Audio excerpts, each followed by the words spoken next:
Welcome to Hanging Out with Robert, that's me. This video contains things that I encounter throughout the day. If for some reason I complete a task and you would like to see the details, you can click on the link in the description area below.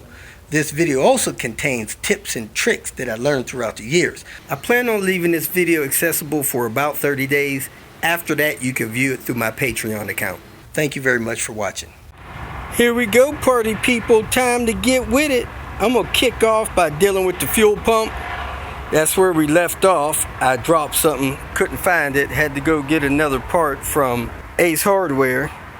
Then we're going to pull the intake manifold, do the PCV. Then we're going to put the axles in, hook up the control arms. Then we're going to do the inside. Then we're going to put gas in this thing and fire this puppy up. Now before I close the gas tank totally, I'm going to purge fuel up to the fuel rail so that we can have fresh fuel up there. The other day, we left off putting this pump assembly together, and when I was trying to get the sock onto this little nipple there, the little clip vanished into this gravel area. Hadn't seen it since. A lot of white gravel down there. I just don't know where that thing could have went.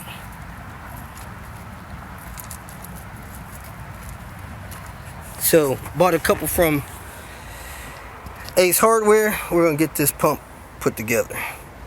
Now, if you're planning on doing modifications, you probably should get a new fuel pump. And I forget the brand of this one. I've seen it written somewhere on one of these things. But they have some from a company called Dutch Works, and if you're going for more than 350 horsepower, you may even have to redo some of the wiring so that the pump doesn't starve from the electricity that it needs. It has ample wiring to power the pump. Definitely want to make sure your sock is on nice and tight and secure so it don't come off. That way, if anything is in the fuel tank, it doesn't get sucked up in your pump. Clog up your pump and your filter. Your sock is your first defense. Got the rubber gasket on the bottom of the pump, the rubber gasket in the housing, the sock on it, the insulator on the pump, the spring inside the casket. I got it locked closed. Now I'm going to put the top in. I'm going to plug in the plug, hook up that hose, and make sure that hose is clamped. You have to use the hose that comes with the pump or the one that's in the old pump, or get hose that is rated for being submerged in fuel. If you use a hose that is not rated for being submerged in fuel, it'll deteriorate inside the tank and leak. Then your pump will quit working. Got the wires connected. Top clamp is well secured on the hose. The pump is locked all the way down so it reaches the bottom of the tank. We are ready to install this thing. I'm going to put this thing here back on there. For some reason this came off. I'm going to slide that back on there and lock it on with that plastic piece. I want to encourage you to get one of these fuel pump tank cap removal tools. Some kind of Volvo tool. I got mine from IPD. The reason being, if you mess up that cap, taking it off, hacking it up, and break it, you're going to need to find an old cap. I have not been able to screw the new caps onto the old tanks. So you'll need an old cap. So keep that in mind. Don't destroy your cap. Make sure you get your lines pressed all the way down on your pump. And this tape is left side. Yellow tape. That may be like that throughout the vehicle. Left and right. I'm going to leave that uncovered till we get the car running. Time to go pull the intake manifold, do the PCV. Got most of the old PCV system off. As you can see, the box was relatively clean, so I'm going to check the ports. He uses good oil. If you use good oil, you only have to replace this stuff when somebody breaks it up into pieces. Can reuse that old box if you wanted to.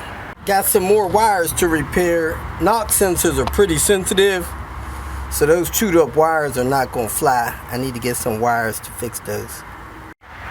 Jam this big old zip tie down in those holes several times. I didn't see any sludge, and I didn't get any sludge and got a lot of oil on the zip tie, so I should be good to go. Look at there, very clean ports. I'm gonna drag that little bit of stuff out with a screw and put this thing back together. Whoop, whoop. Any screw will work, but I like these big sheetrock screws. Guess which one of these I'm going to use and not going to use. Garbage.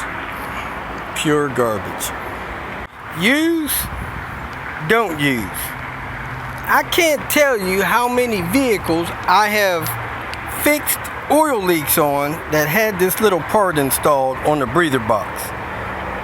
Rubber piece turned into bubble gum, oil just blowing out of the dang thing, leaking all over the ground. One guy was losing almost a quart of oil every 60 miles with one of these things installed. Only 8 months old.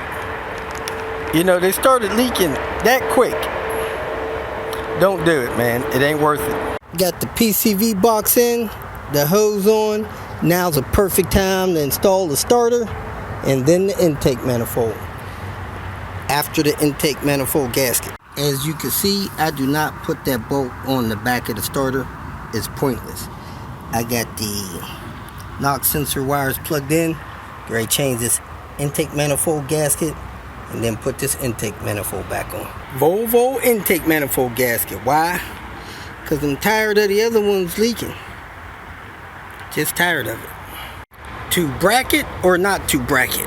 That is the question. I don't see where it's necessary. I don't put that back on.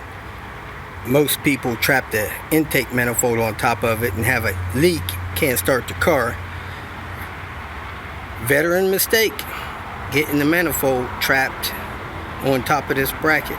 The owner purchased some new fuel injectors, some high flow, maybe capable of 400 horsepower, but we don't have a tune yet, so the car won't run right with those fuel injectors in. So we're going back with the old injectors, and when we get the tune, we'll swap out to the new injectors. I'm going to replace the throttle cable because the owner has one. Really no need to do this. If the cable's stretched, just adjust it. The thing is, you don't need that kick down adapter plug in a manual car. So if you want to get it loose from the inside, a 23mm socket will be perfect. Slide over there and it'll push these clips in the perfect amount so that you can pull that cable out. I got this 24, so that's what I'm gonna use. 22 is too small. So let me see if I can push this over there, release that cable and pull it out. I got the old cable out, but you need two people if you're going to push something on the inside to release the tabs, and somebody pulling on the outside. I didn't have that, so I had to come out and just pry it off the firewall. Broke two of the clips. I'm gonna go ahead and install the new ones, just push it in till I hear it snap. The simplest thing to do when replacing your throttle cable, if you're replacing it, you probably don't care to use the one that's coming out, so just get you a little pry bar of some sort, tuck it behind the plastic there, and just pry it out. When you pry it out, it'll just break a couple of the tabs off of the clips, and then you pull it the rest of the way out, toss it in the trash, grab the new one, press it right through that hole until you hear 3 or 4 clicks. Once you got it clicked in there, you tug on it, make sure it won't come back out. You don't have to cut any insulation on the inside or nothing like that. Next up, the radiator intercooler package. The owner purchased an aluminum radiator, which is usually good, and he's got a front mount intercooler, so I got to figure out how all that stuff is going to mount up and get it installed. So just kind of overview. This is the checklist of all the stuff that needed to be done to the black car that I was aware of. And this is a bunch of stuff that we needed parts for on this car. And I'm going to open up this box, which has this intercooler in there, and try to check the intercooler piping, make sure we got piping to make all this work. This is what I'm talking about. This is a man's kit. See what it came with? No instructions. Figure it out. For some reason, the fins are bent. Not sure why that would happen in a box.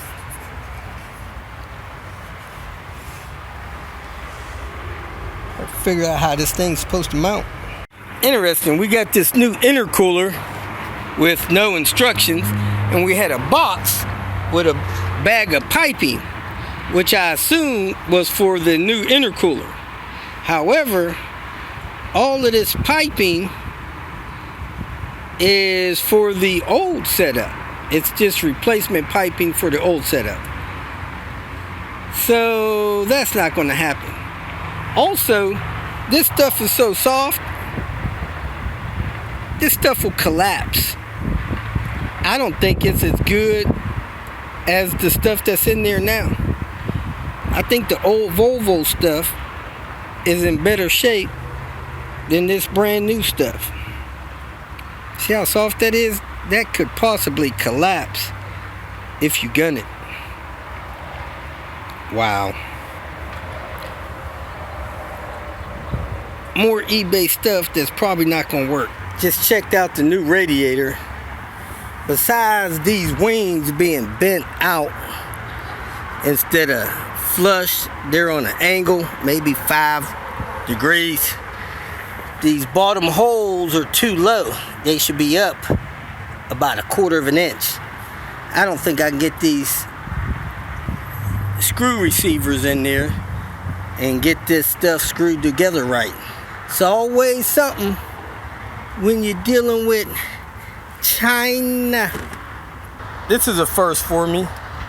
The aluminum one is lighter than the OEM one. That's a little different. Usually these are heavier. I'm going to save this part don't fit for last. Maybe my brain will figure out how to get that hole enlarged. I don't think I brought a file with me that'll fit in there, rat tail. So I may have to take that and get it drilled out somewhere. I didn't bring all of my drill bits with me, but I may have 1 or 2. In the meantime, I'm going to finish the inside stuff. Let me hook this battery up and check the mileage and go to correct all that stuff inside. Went in here to check it out. We went electrical, Kobe, program, arrow down, 150,711 miles. Whoop, whoop. Current reading on the dash is 137,507. So we got some correction to do. Let's disconnect the battery and get cracking. Looks like this dash is loose. Pulled away from the windshield a little bit. Probably cracked, making a bunch of noise when he drives. Speakers are shot as well. Taking out the dash. How in the world does a set of keys get back here? Is this some straight up survival stuff? Or what? I don't even understand this. Somebody was seriously hiding these in here? Everybody's complaining about this piece across the front of the dash being cracked and broken. Man, that is part of the entire dash assembly. You can't remove or replace that. Back in the early 2000s, somebody made a piece of vinyl that snapped over it, but ain't nobody did it since. So that can be hidden, but I don't know if anybody has got anything for it right now. It's just going to be cracked and ugly, and every time you pull this dash pad off, it can get worse. And here's another piece that can be glued on. Crack, snap, crackle, and pop. Looks like it only broke in one spot. Got my temporary airbag in. Got the battery connected. I'm going to check the light bulbs, make sure they all work. Look like I got 2 out down here. Heck, 3 out down here. 3 out over here. Maybe they're not supposed to be lit. Let me check. I'm gonna go get the cluster and see what they are. All those bulbs are working. And it looks like the 2 bulbs in there are working. Turn signals are working. Alright, let me go make sure all these bulbs over here are working and over here. Let me get the cluster bezel. Learned something new today. You can't check your check engine light unless the ECU's in. You can't check your upshift arrow light if your TCU's not in. You can't check your brights unless you pull the brights. And you can't check the rear fog unless you turn the lights on and fire up the rear fogs. So all my lights are working now. I can put this dash back together and keep this ball rolling. I know it's time to go when my phone is 2 feet from me and I can't find it. I gotta shut this down. Time to get out of this RV storage facility and pick this back up tomorrow. I gotta put a couple screws in here and figure out what I'm gonna do with that intercooler. All cleaned up. Time to ride off in the sunset. 7:37. If you feel that this information was useful, please like it and share it with your social media friends. You can subscribe to my channel so that you will get notifications of future videos that I post. You can follow me on Twitter, and if you need to contact me directly, please visit my website. And if you have any questions, leave them below, and someone or myself will reply to them. Again, thank you very much for watching.